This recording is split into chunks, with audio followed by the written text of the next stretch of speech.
the competitive feel and the competitive nature. What was that like when you were over on the circuit jumping against some of the people that you probably seen on TV as you were this young talented guy coming up now who is jumping 850, 860 and you're like, "Wait a minute, this young cat is on my hip." Right? Yeah.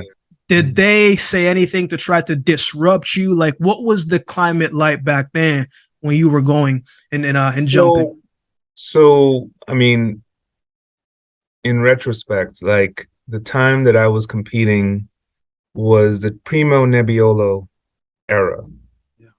And so we're talking about an era where um, the top athletes were being catered to.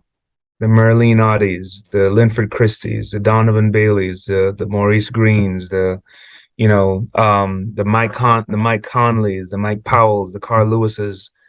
They got special treatment, and it pretty much stretched from where they got to live as opposed to everybody else, Mm. where the special treatment they got at the track. I mean, they were allowed to warm up on the infield, right? We had to go to the warm up area, You had to go in the right? back. We had to go to the call room, right? Like, and it was like a broken record. You get to the meet, you see them on the start list, right? And you're like, all right, yes, here we go. Yeah. Get to the warm up area, you're looking around, and they're not here. What's going on here?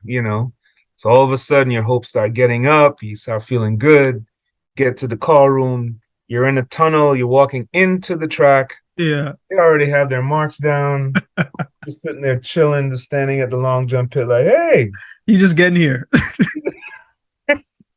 that was what it was like, and the idea was, the mentality was, I'm here, you're trying to get what I have, right? And the when you talk about the long jump era, I could talk about this ad nauseum, and it drives me nuts right now. Yeah.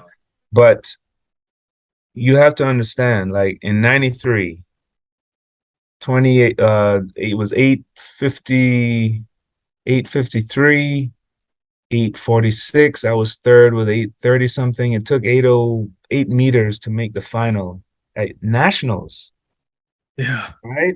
Yeah. So that era of NCAA jumpers, myself, Eric Walder, um, Dion Bentley, Roland McGee, I mean, Craig Hepburn, I could go down the line.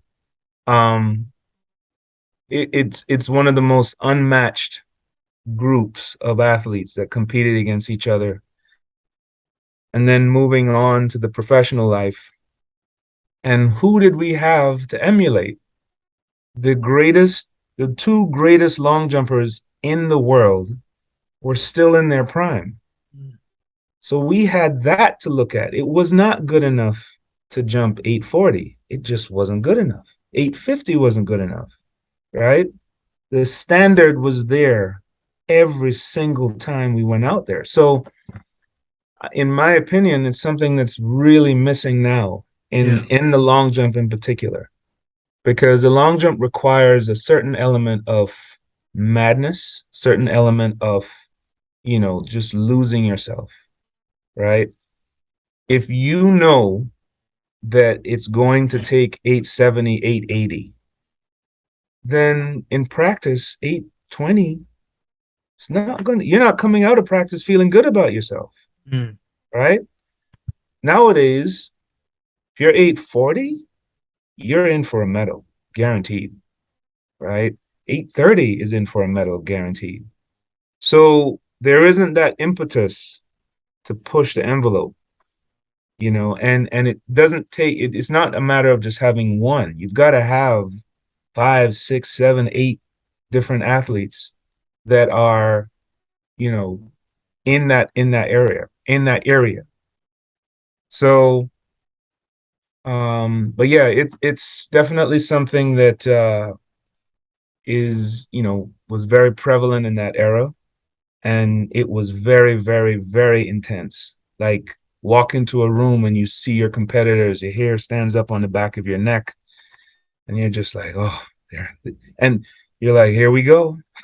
Yeah. Oh, Yeah. Last few questions, coach. I have about four more.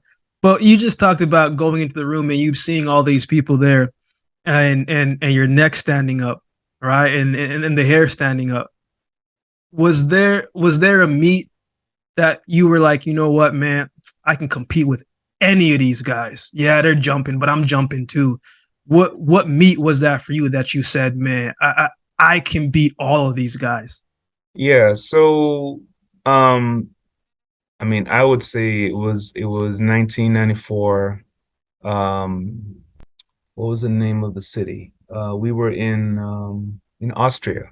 It was up in the hills, and it was one of Mike Powell's favorite places to jump. And little small meet, like it was just like a almost kind of like a ski town type area. Um, so I'd come off the USA Championships, felt good there. So I get there and I'm feeling really good. I'm feeling like, all right, Mike, we're about to have a battle here. And I ended up beating him by a centimeter or two. Like he Mm, came down on his last jump and I thought it was pretty close. But it was the first time that I'd ever beaten him, mm, right? And I ended up beating him one more time that year. But for me, because he was such a high profile athlete, having broken the world record, all of that, I never felt that I was in that league until I actually beat him, you know. And that pretty much catapulted my 1994 campaign, and actually that year I ended up um we went head to head quite a bit, and it came down to the Berlin. um I think it was still Golden Four back then, but I ended up fouling out mm, because I wanted to beat him so bad, that I just tried too hard. But that was the year. That was the year that made me feel like I belong in this upper echelon, in the top jumpers in the world.